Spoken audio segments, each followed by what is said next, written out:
We are 22West Radio, the next wave of K-Beach. 22West Radio is 22westmedia.com and 88.1 FM KKJZ HD3 Long Beach, Los Angeles. Ladies and gentlemen, boys and girls, children of all ages, our World Broadcasting Tag Team Champions of the World. I'm Ethan. I'm Brock. And this is episode 61 of Beyond the Ropes. Before we get into any news or recaps of this week's WWE shows, we have to report some sad news over the weekend. 3 wrestlers passed away, 2 specifically with the WWE connection. Wow. Nikolai Volkov was first reported that passed away in a hospital in Maryland after being treated for dehydration. He was 70 years old.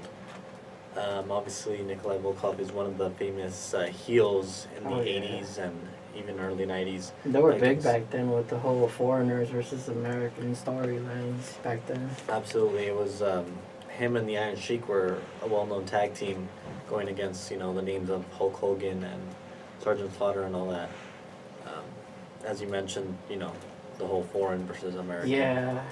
James Ellsworth has a photo too. Wow, I didn't know. How long did he continue to try to wrestle? Because even by that year, he looked already he's been going at it still. Well, I know he's been making appearances still in recent years. I don't know how long he was wrestling for.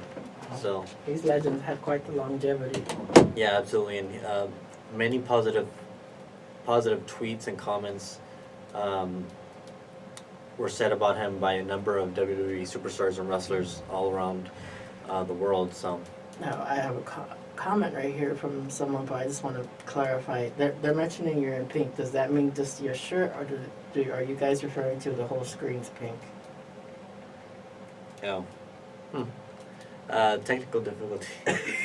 As always. Of course, before we continue, we are always on Facebook, facebook.com/beyondtheropes. And we are currently on, with the hashtag Ask Questions. And we are live. I don't know if we're... Yes. Are we good? Yeah, do we have pink? That's why I was wondering, I'm wearing a bright red shirt, so that might be it. But... Okay, you're in the pink. Okay, so... Okay. I guess, yeah. I think we're good. All right. But yeah, Nikolai Volkov, a WWE Hall of Famer. Another sad, tragic incident over the weekend, over last week, I believe. Brian Christopher, the son of Jerry the King Lawler, was arrested and attempted to commit suicide in his jail cell. And as when they tried to revive him, unfortunately, the complications, it led to his passing. So. And wow, boy, did he look just like his father, totally. And I know that he had a history of sometimes addiction and stuff. Yeah, there was definitely a history of that. But the last time he showed up, I think Michael Cole brought him in, right, for a story. That wasn't the last time, but yes, one of the last times was during the Michael Cole Jerry Lawler feud. He had a lot of energy. Where he kind of trashed his own dad on TV. The last time he was on Raw was actually a Too Cool Old School reunion. It was the Old School Raw. So for those of you that don't know, Brian Christopher was a member of Too Cool. Mm-hmm. And his former partners Rikishi and Scotty 2 Hotty have been constantly posting about their passing of a friend. And it was interesting because when Scotty did come for that reunion, Scotty hadn't stepped into the ring in a long time, and it brought the question, maybe he still has it in him to continue again, another comeback, because he had a long time without being in the ring. Well, yeah, he was a firefighter for a while. Yeah. And they did actually reunite once more in NXT, the very first NXT special on the WWE Network, NXT Arrival, when they took on the Ascension for the NXT Tag Team titles.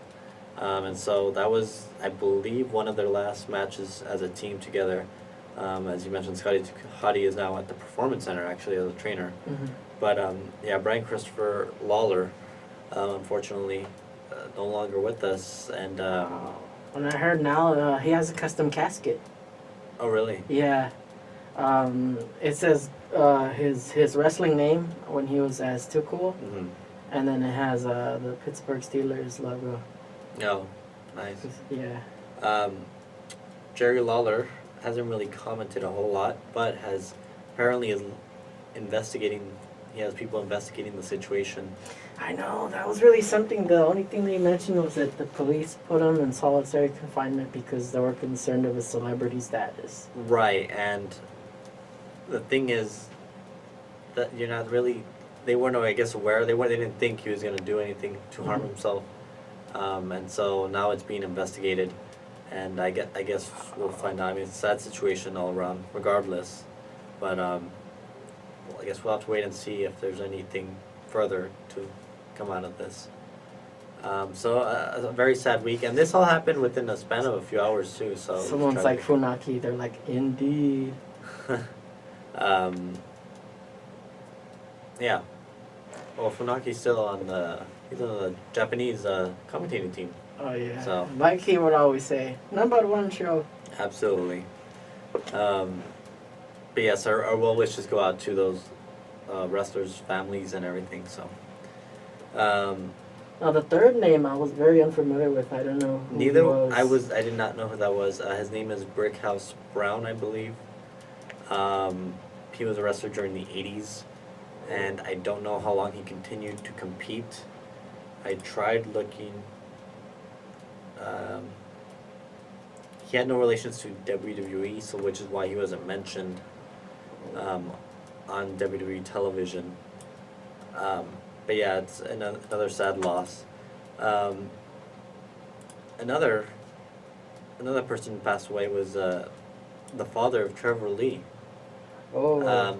He had a relationship with Matt Hardy and the Hardys to create the Omega kind of independent wrestling promotion that they had started in the 90s.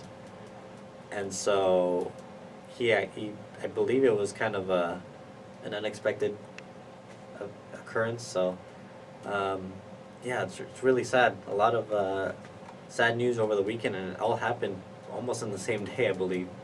So this past Sunday, so very tragic. But let's get into some more positive news. Let's talk about SummerSlam. It's coming up in a couple of weeks. Some, I heard that Mark Henry praised his promo. Brock's. Yeah.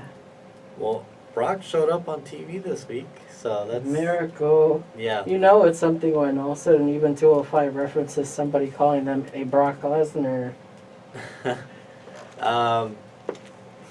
And he was actually throughout the show. So the show opened up. I'll go through the number of times Brock appeared throughout the show, but he started out kind of just appearing on the screen as the show opened, and then Roman Reigns came out, cut a promo. Paul Heyman came out, cut a promo.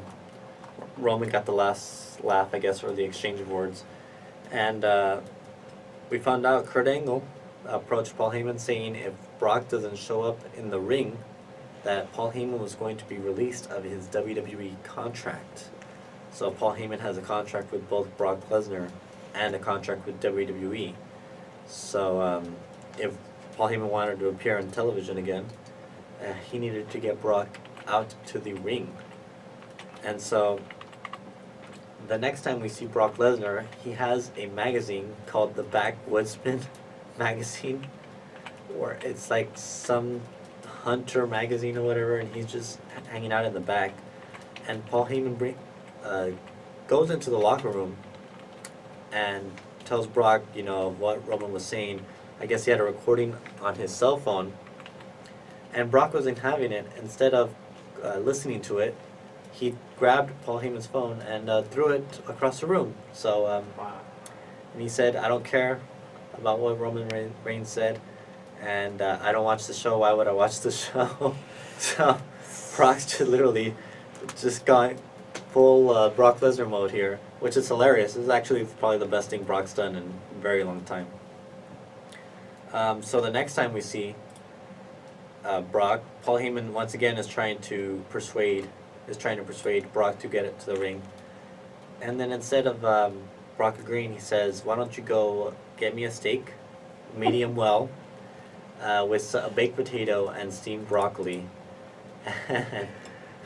Wow. So he sends him out. And then the last time we see Brock backstage, Paul Heyman pleads once again, you know, we need to get out there, and he finally admits that, saying, you know, Kurt Angle's gonna fire me if you don't do it for anything else. Do it because we're friends. Brock gets up, grabs Paul Heyman by the suit, and says, "Let's get one thing straight. We're not friends. You work for me." Wow. And he's full on heel mode, and he says, "Go out there and do your job." And so Talk about desperation just to try to make sure the fans are gonna cheer for Roman as a babyface. it was kind of working by the end of the night, kind of, not completely, but it was getting there. It's something they should have done a long time ago, but it's a start. Paul Heyman goes. Kurt Angle comes out at the end of the night, calls out Paul Heyman. Paul Heyman comes out, kind of introduces himself, very, I guess, almost depressed. You know how he always comes out very loud and, you know, in charge and stuff. He came out very depressed, saying, you know, "I tried as much as I could. Please don't fire me." And then Kurt Angle calls Brock Lesnar the worst Universal Champion in the history of WWE. Fans chant yes, and then Paul Heyman agrees with them. He says, "Yes, Brock Lesnar is the worst champion. I try to make him into someone like you know, an Olympic champion and, you know, a WWE superstar, but he doesn't want to listen to me." And then Kurt Angle says, "Paul Heyman, your contract is officially terminated." And as Paul Heyman is pleading for his job, Brock Lesnar's music hits. He comes out, enters a ring, grabs the microphone, and asks Kurt Angle if he has a problem with him. He kind of stares at Baron Corbin, because Corbin is with Angle, and stares back at Kurt Angle, and then gives him a huge F5, and attempts to kind of threaten Corbin, and Corbin just kind of gets out of the ring. And as Paul Heyman and Brock are kind of laughing at the end of the night, Brock then grabs Paul Heyman and starts kind of choking him, grabbing him by the face, throwing him to the mat, and that's how you end the night. Well, I mean, he can't go out any worse than he did the last time when... who was it that made him eat soap? Years ago. Who ate soap? Paul Heyman ate soap. I don't know. He was put... Oh, yeah, I think he was put in the STF with a soap bar in his mouth Oh, wow. when he was GM of SmackDown. Oh, okay. So, yeah, I don't remember that well.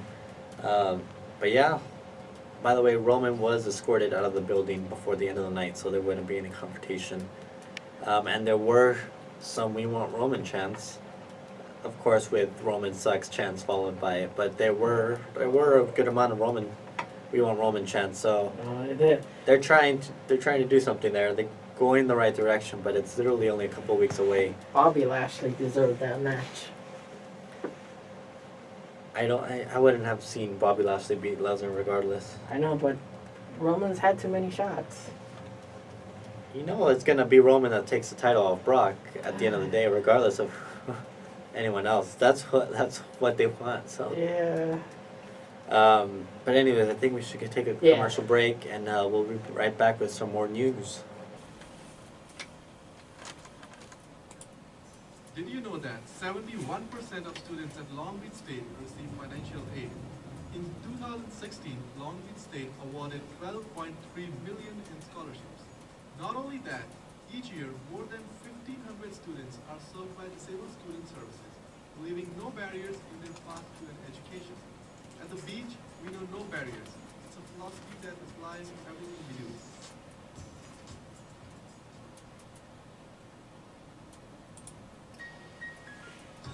One in 5 students on CSU campuses experience food insecurity while in college, according to a study commissioned by CSU Chancellor Timothy White. The Associated Student Beach Pantry operates as an official food pantry for Long Beach State students. The pantry provides non-perishable food items for students in need. Also housed in the beach pantry is the Student Swap Shop program. aimed at providing students with an opportunity to swap unneeded or old school supplies. The Student Beach Pantry exists on the generous donations of students, staff, community, and corporate giving. To donate, visit asicsulb.org and search Beach Pantry.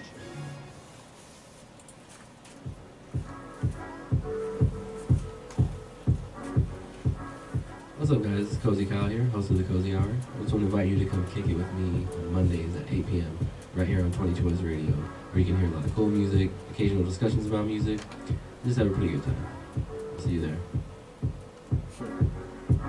Don't know if you got a girl. Don't you know this with but all of you were my world. I even And we are back with episode 61 of Beyond the Ropes. I'm Ethan. I'm Rob. And as always, Facebook.com/Beyond the Ropes is where you can find our Facebook page where we post our videos, predictions, and any additional news and content we want to produce. We are currently on YouNow with the hashtag Ask questions. and on LiveMe, live pro wrestling talk show. and of course YouTube. Just search up Beyond the Ropes and you'll find videos. Thank you there. to the audience member who said they will ask their friends to follow. Oh, thank you very much. Appreciate it.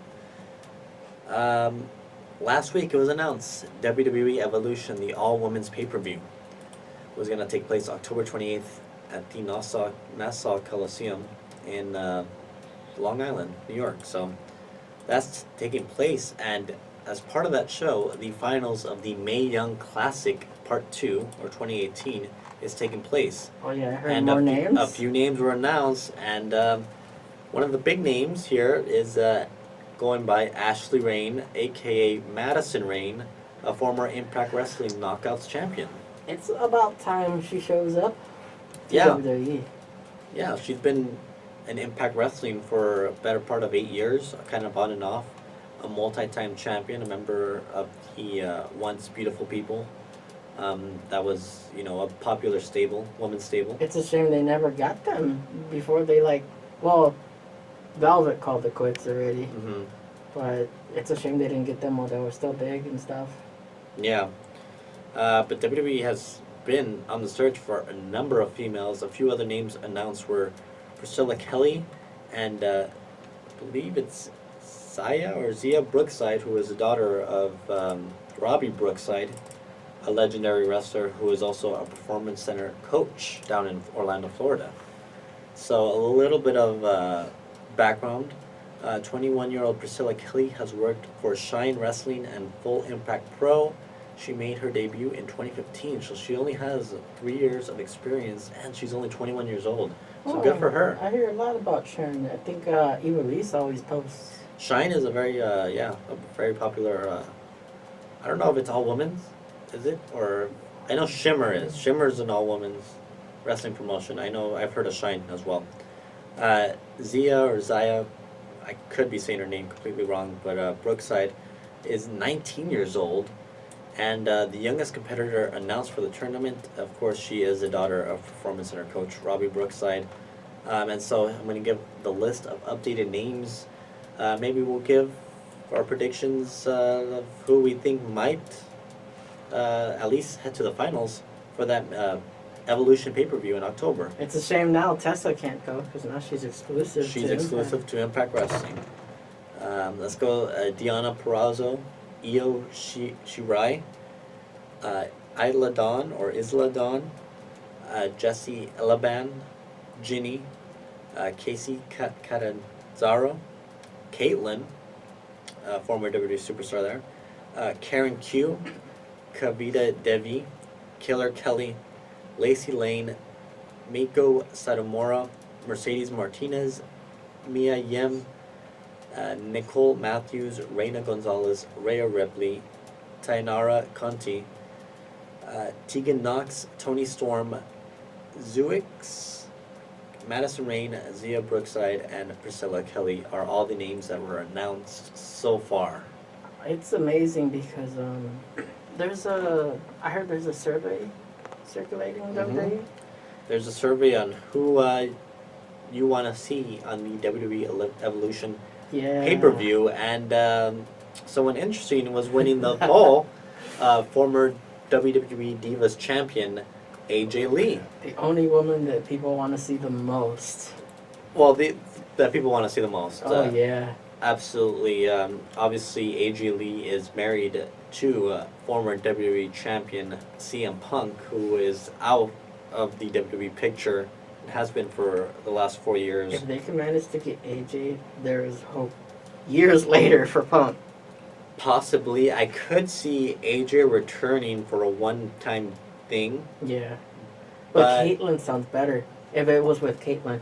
A Just match because with their Caitlyn, relationship. they're good friends, so definitely Caitlyn is making her WWE return. She made her in-ring return earlier this year after a couple of years away. But yeah, absolutely.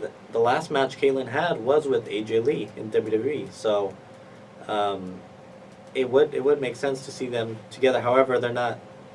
It would be maybe for a special match, I guess. I don't know. Yeah, I mean, I remember I was catching up on the Stone Cold podcast on the network, and Stone Cold was it was the very first one, I think. He was interviewing Vince, Mm-hmm. and he talks about the first one. Punk briefly, and he mentions how his personal story, how Stone Cold walked out, and that there was if it wasn't for there being a middleman negotiator, JR talked him into coming back. Right. So I feel like, as far as AJ is concerned, Caitlyn, if they push Caitlyn the right way, Caitlyn could call AJ and be like, "Hey, they're treating me pretty cool here. Like, I think they would totally give you a good run if you came back."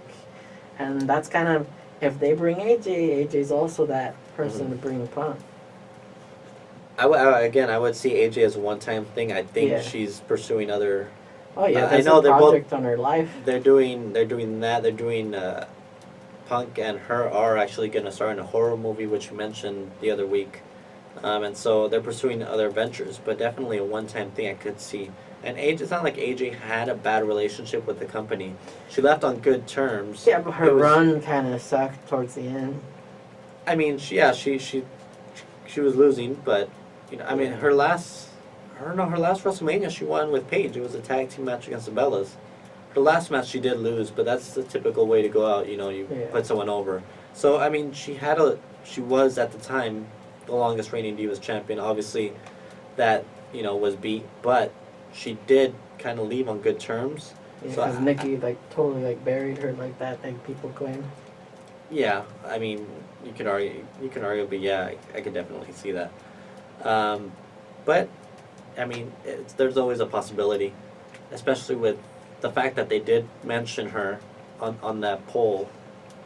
You know, it could mean that they maybe already got in contact with her. And then, was Punk's record officially broken? Or It was, but it wasn't. Brock Lesnar technically has beaten that record, but it's not the same championship. AJ has the WWE Championship, and however, I do think he will beat Punk's record. He's about 100 days away, if that. He's pretty close to, I think. No, I could be wrong. Let me look it up, because Punk's was 434 days, reign, and yeah, because I remember when he was talking about how he was building up all the former eras. He's like, so and so was the longest reigning of like the 80s era. So and so was the longest reigning one of the Attitude Era, and he called himself the longest reigning of the modern day era. he was the longest reigning champion of the last 25 years. Yeah. So, AJ won the title November 7th of last year. So, let's see. Let me look this up here. Reigns. Okay.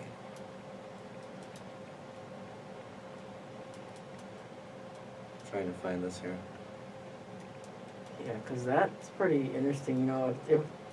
I think if they were to keep Punk's reign intact, though, also that's just- also something. I don't know. I feel like they're just gonna have AJ beat it. I mean, they love AJ. Everybody loves AJ, but And it's interesting because AJ, I think Carl Anderson, Shinsuke, a couple people's contracts are coming up. yeah. But I don't see anyone leaving. AJ and Shinsuke not, because I mean they're champions right now. They're comfortable. Yeah, and I mean Anderson and Gallows And- though don't have much going on now. They don't, but they're also their families are here in America too. Yeah. Part of the reason I was listening to an interview with AJ Styles on the Lillian Garcia podcast, and he mentioned, you know, Gallows and Anderson wanted to come to WWE because they wanted to be with their families in the States. Mhm. They were kind of tired of being in Japan because they would be there all summer and they wouldn't see their families. So, yeah, they're not technically really doing anything with them right now, but they do have that job security as well as getting to see their families. All In is getting so good. Oh yeah, a stacked roster here. WWE posts a lot on their Instagram stories. I'm trying to find the record because they posted it. It's too late for Ray now for here we sure. go. He's already advertised on there. Oh yeah, Ray's not gonna be back in WWE at least until after All In. Yeah. AJ's on July 18th. So July 18th was how many days ago? 15 days ago. On July 18th, he had 253 days. You had 18. That's a little over 270 days. So that would make him kind of the 14th all-time champion, WWE champion. So he would need, let's say, what did I say, 434, right, for Punk? Wow. 434. He still has a little ways to go. Minus 270. He needs at least 164 days. So that's 4 months, 4 or 5 months. I could see him taking it to WrestleMania. Well, I mean that's when the Joe match should have happened by then. Not so soon. What else? Well, they weren't gonna do anything with Joe until then, though. If I mean, he could have done something else. there's no one else on SmackDown, that, I mean, faces, not really. I mean, he could have had something with Eric Young to keep busy. Eric Young's the heel. You, No, you but- can't. No, it's not gonna work. You can't just. I mean, you know how TNA, I loved how they had that concept of that tournament where they pair people that don't want to be together in a tag tournament. Yeah, I mean there is a tag tournament on SmackDown right now, but Yeah. it's with actual tag teams. Speaking of tag teams, rumors that 2 tag teams might be reunited very soon. I read this up that Jason Jordan and Chad Gable might be reunite American Alpha, and when Dean Ambrose is cleared, he and Seth Rollins might reunite as a tag team. Those are just rumors, so don't, any listeners out there, don't take my word for it, but Yeah. I did read up somewhere that was a possibility of 2 teams possibly helping the Raw tag team division. I mean, that- American Alpha, that one's a good idea. That's For the a really Shield, good they should idea. hold off probably. Yeah, I think we need a heel Dean Ambrose. I think it's time to turn him heel and just go all the way with it, because I don't know how much he could do as a face anymore. Yeah, but how crazy would it be if the Shield reunites and they reenact the whole, one of them betrays the other two? Yeah, that would be great. I Wow. think that would be great. But yeah, that's the rumors kind of for the tag team division. Nia Jax is dealing with an injury. She'll be out probably until after SummerSlam, but she's taking some time off to recuperate. It's an unknown injury, so who knows? Hopefully she does well. Jeff Hardy returned from an injury, I guess, after an attack from Randy Orton. And But poor I mean, Jeff he's Hardy. been working house shows though too, no? Yeah, technically, but he wasn't on It's like SmackDown. Hardy gets a break. He wasn't on SmackDown last week. Or I guess he was, but he wasn't on TV. Poor Jeff Hardy. He came out, cut a promo, called out Randy Orton. And as Randy was about to enter the ring, Shinsuke Nakamura kicks him from behind. So, and then as Shinsuke was going to go for a Kinshasa to Jeff, Randy Orton steps in the way. And they have a stare down. And then Randy Orton just moves out of the way and lets him hit a Kinshasa on Jeff. Shinsuke leaves. And then Randy Orton teases an RKO. He kind of gets the audience pumped up. And then he just drops Jeff. He doesn't go for the RKO.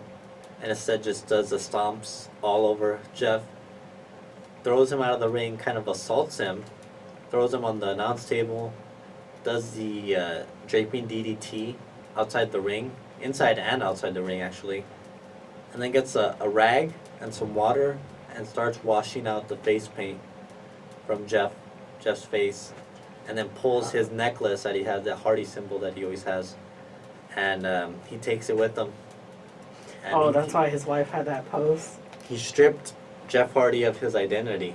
So now Jeff Hardy is now being attacked by both Shinsuke and Randy Orton, which ideally I would assume is going to be a triple threat for SummerSlam for the U.S. title, which should be exciting. It's interesting because I didn't realize, like, well, obviously, yes, Jeff has done so many crazy high-risk moves that his body, obviously, he was bound to have to be feeling the effects. Mhm. But I read somewhere where he says that from now on, unless it's television, Mhm. he's not going to be doing the Swanton. Yeah, it makes sense.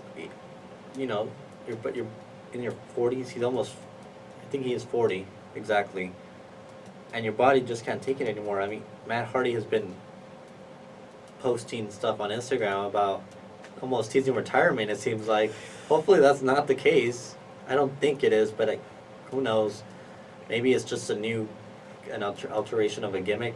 Maybe this is gonna lead to a broken Matt Hardy and a broken Brother Nero. Yeah, I mean, I think the best way for them to go out would be together in some kind of capacity. Hopefully we get to see more of the Hardy compound stuff, before they go.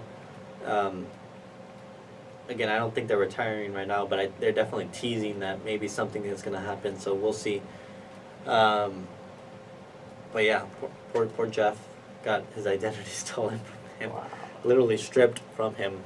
And heel Randy Orton is doing fantastic work, the best work he's done in a few years actually. So very exciting.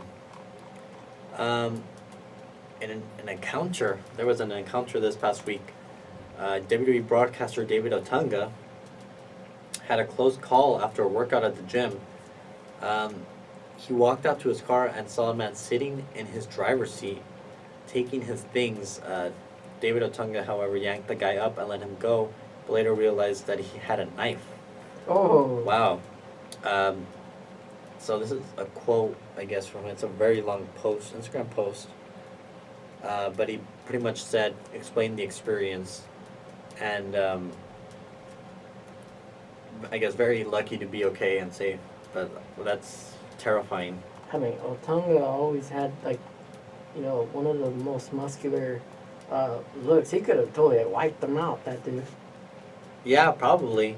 I mean, It's a miracle, Yeah, though, but- he had composure, though. Like, he didn't, like, right away act aggressive, though. Like, absolutely. I mean, he didn't know if he had a gun or a knife or anything I know, until but if he's he in the realized. stuff, he's like, what? You trying to jack me? Well, you could be in shock. When you're in shock, you don't know what you'll do. You could just stay stunned for several minutes and such. But I mean, good for him that he's safe. He's occasionally on the pre-shows, so hopefully we'll see him at SummerSlam. I guess that's the benefits to that law degree. He knew to not put hands and stuff like that. It was you could argue that's self-defense. I mean, he was being robbed. So. Oh, yeah. But, I mean, the fact that he restrained himself from being, with physicality and stuff, he knew how to cover himself. Yeah, that's true. That's true. In some other news, should we take a break? Or should Yeah. we? All right, let's take a break, and then we'll be back on a new signing for Ring of Honor to a producer deal. Affordable, professional, and located on the second floor of the U.S. Electric Hair has all of your nail and hair It needs covered. happens. For an appointment, call I missed that. I don't know what they were 562-958-4522. referring to. I don't know what they were referring to. That's Somebody said the word "it happens." 562-958-4522. Oh, the robbery, maybe?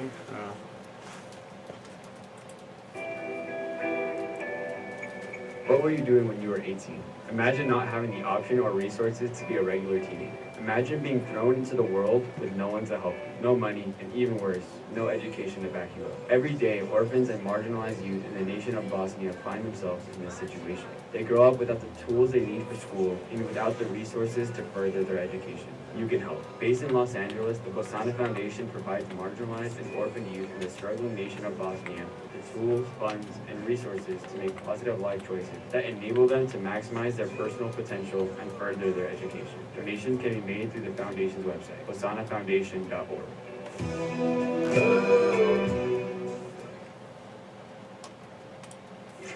Quiet on the set. Can we please have quiet on the set?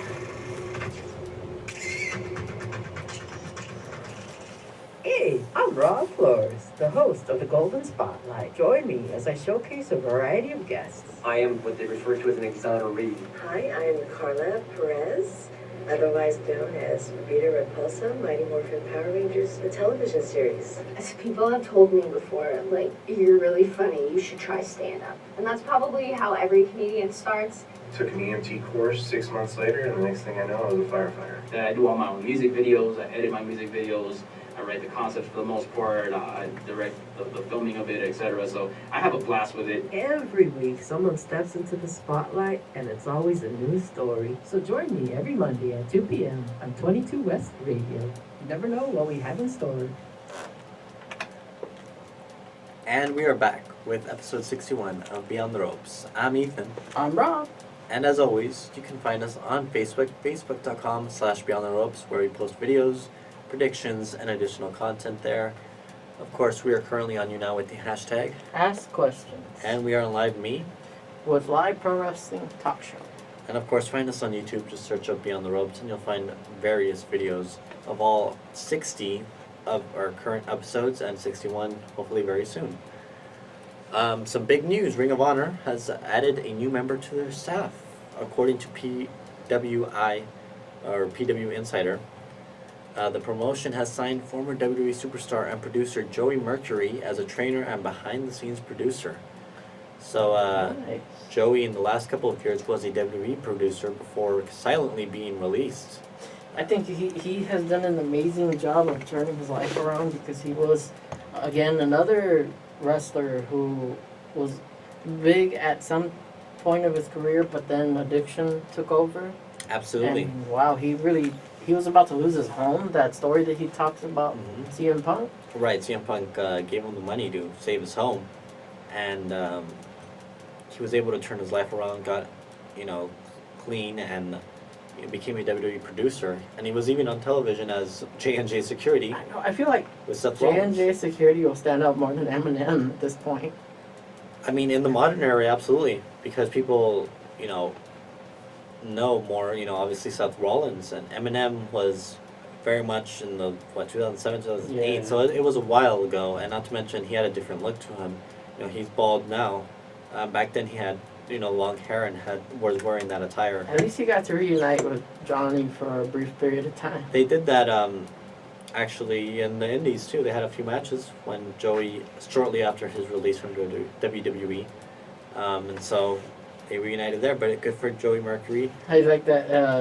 Melina, I think, wished him happy birthday or something like that, and it was an old photo of them. Oh, as Eminem? Yeah. Yeah, That was that's right. something. So Mercury, a little bit more news on this. Mercury had already been training talent at the Ring of Honor Baltimore dojo since May. And so Definitely the quality of program is going to improve greatly, especially, they have the Hurricane. that's right. The Hurricane also made his Ring of Honor debut, or was it a return? I think it was a debut earlier this year, but he's been in WCW. He was in the WWE version of ECW. Mm-hmm. Technically, it's ECW, I guess.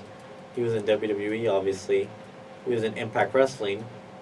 And now he's in Ring of Honor, so... I feel like now with all these big names going to Ring of Honor, it's going to definitely elevate the brand. Because now they got a streaming deal.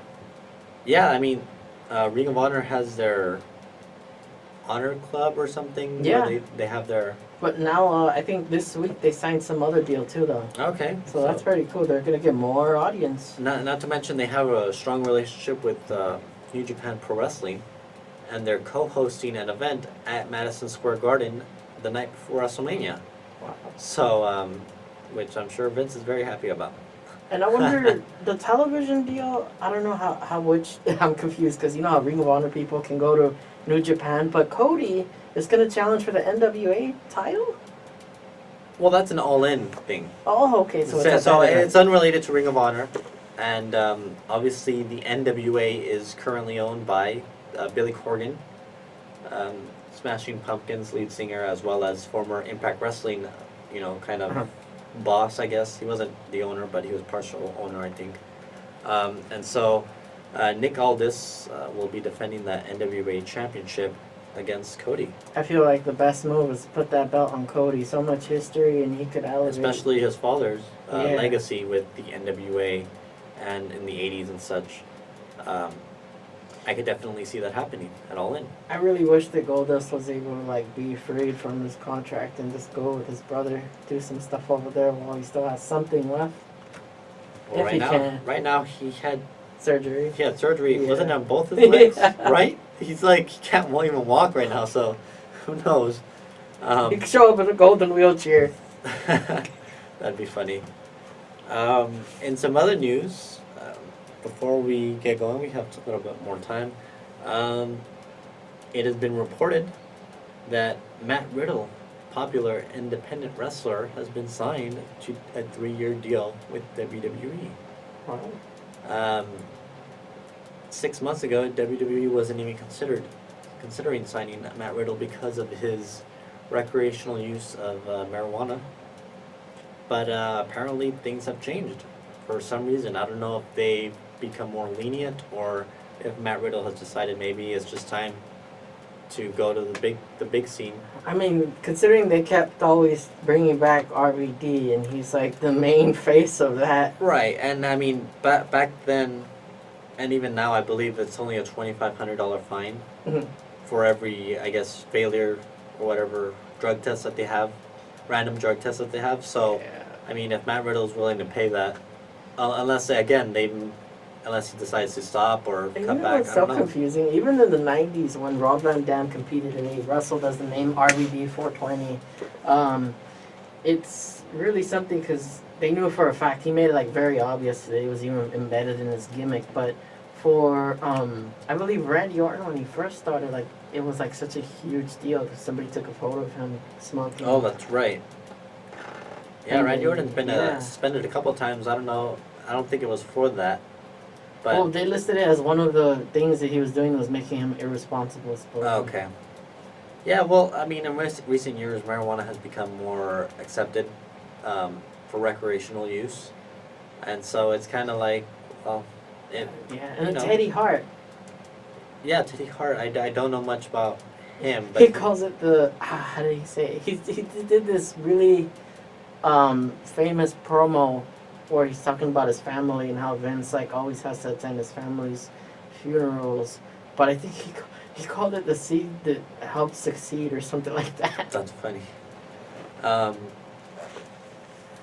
was gonna mention something I completely forgot. But yeah, I mean, good for Matt Riddle. If that's true, maybe we'll see him ringside at NXT TakeOver Brooklyn 4.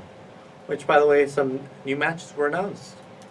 It will be the team of Mustache Mountain, Tyler Bate, and Trent Seven taking on the Undisputed Era for the NXT Tag Team Champion. Those tag titles belong on Undisputed Era. They should just stay on them right now. Every title, the Undisputed Era should hold every title. I like around. how the belts right now, there's this image that all heels Right. gold. And Undisputed Era members actually reposted that and put U and E in front of Shayna and oh my God, Ciampa. They covered their faces and put NXT as Undisputed, which is hilarious. Yeah, they should own all the titles. Another match announced was NXT North American Champion Adam Cole will defend against Ricochet. I'm a little concerned. I feel like Okay, if they put it on Ricochet, it'll be because now it's time for Adam Cole to get the heavyweight belt. Yeah, right now, that NXT championship is kind of filled with 3 guys, so I could see that. I could see Adam Cole becoming a contender in the near future. Hopefully in Los Angeles, I'm actually going to attend NXT TakeOver LA, so hopefully maybe we'll see an Adam Cole. Yeah, and then War the Games is Dream? supposed to take place there. Velveteen Dream, that's right. Velveteen Dream will take on EC3. Wow. Did you see NXT yesterday? I saw some of it. I saw Did you see- Kona was there. Wow. The Dollar Store EC3. Did you see you saw Velveteen Dream? come Yeah, out? he and then walked he out. and then he walked when he left. He snapped and it went back to normal. Put a title on Velveteen Dream, please. Just give him Wow. something. He's amazing. And yeah, NXT is doing amazing. I mean, NXT is always great, but right now it's just on fire with the amount of talent they have. I feel like it would have helped EC3 though when he did that distraction. Kona actually did win right away. Like. with Yeah, I that mean, it would have roll-up. helped. It would have helped Kona definitely, but it also, I guess, you want to make EC3 going strong against Velveteen. But I do understand the other way if it would have happened the other way too. But yeah, it should be a good show. NXT Takeover Brooklyn is Brooklyn Part 4 is looking to be a very big show. And one more bit of news, I guess. Apparently, Daniel Bryan has not signed a new WWE And contract. he should not. You don't think so? No. There is so much. It is time for him to come home to Ring of Honor. Oh, I don't see that. I don't know. Because then he could go ahead and be, an independent contractor, and there's like all Well, these technically- partnerships going on with Technically, they are independent contractors. Yeah, but they have partnerships with other organizations where it's cool to go to other organizations at the same time with Ring of Honor with New Japan's relationship. I don't know. I think WWE's invested so much time on Total Bellas. Yeah, They're not but- going to have Daniel Bryan just appear on that show or not appear on that show if he goes somewhere else. I mean, Jericho's changing the game. Jericho is doing a lot, and I don't think WWE's too happy about that either, because he's got Ring of Honor versus Impact Wrestling on his ship now. Yeah, and then I think he might be breaking his promise that He mentioned that he would be open to competing in Impact Wrestling, which I don't think would be a good idea. It's one thing to do New Japan, that's fine. He won the title there. I don't think Impact Wrestling.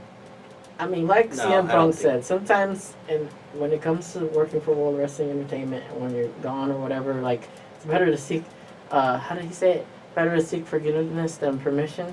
Because, like, sometimes he wasn't getting what he needed. I mean, I'm not disagreeing with that. I can see that point of view, but I just don't think Jericho needs to be in Impact Wrestling. That's just, he's too big for that, I would say. I mean, because then the library tape will increase, like, the value also.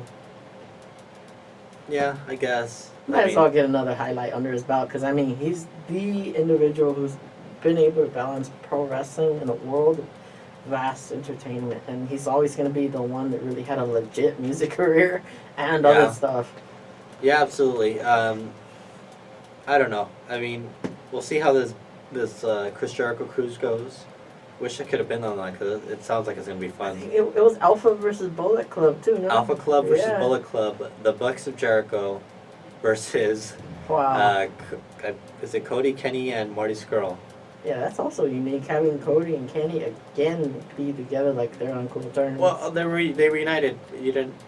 They reunited in San Francisco. Actually, their last after the match that they had, and members of the Bullet Club betrayed them. Cody actually helped Kenny, and they both ended up beat up. But now they're good. They betrayed who? The Tongans, Haku, Oh. and Tongaloa and Tamatanga. How does that affect the Golden Elite though? The Golden Elite are so they're a team. They're also. It's essentially all the foreigners. All the foreigners, non-Japan, are good. Members of Bullet Club are good, and then like the Tongans or. Was that the one that had like the long beard and the paint on it? Or? Yes, he was one of them. He's I guess like the half son of Haku. What about the Haku one was they there. called the Underboss? I believe he's with them too. Oh, he He's was good with them. He's with he's with the Tongans, I believe. He was one of the powerful The members. fire squad, I think they're called. Now the Bullet Club Fire Squad or something like that. Yeah, he was there when Finn was the leader. Yeah, So that was not a good move. Unless they're gonna start their own group. well, I think it's like kind of OGBC versus the the elite club or whatever. It's funny how 100 Club just never went nowhere. I don't know. There's still a thing. The Bullet Club Hunters. I think it's just Yoshitatsu. It's Yoshitatsu and Billy Gunn. Yeah, and he's just like, somebody join me. Somebody join me. Like, no, they're more cool than you guys. Yeah, they like the Bullet Club. They don't want that gone. But yeah, anyways, Cody and Kenny are good now. Watch Being the Elite is a good recap. You should just watch all those. But anyways, we're getting ready to wrap up here. Thank you for tuning in. Episode 62 next week. And we're leading up to SummerSlam, the biggest event of the summer. So until next time, as always, you can find us on Facebook.com/BeyondTheRopes. And you can find me at EthanMV95 on Twitter and Rock Flowers Media. And YouTube.com. Just search up Beyond the Ropes and you'll find episodes there. Until next time, thanks for tuning in. This episode is about to be deleted.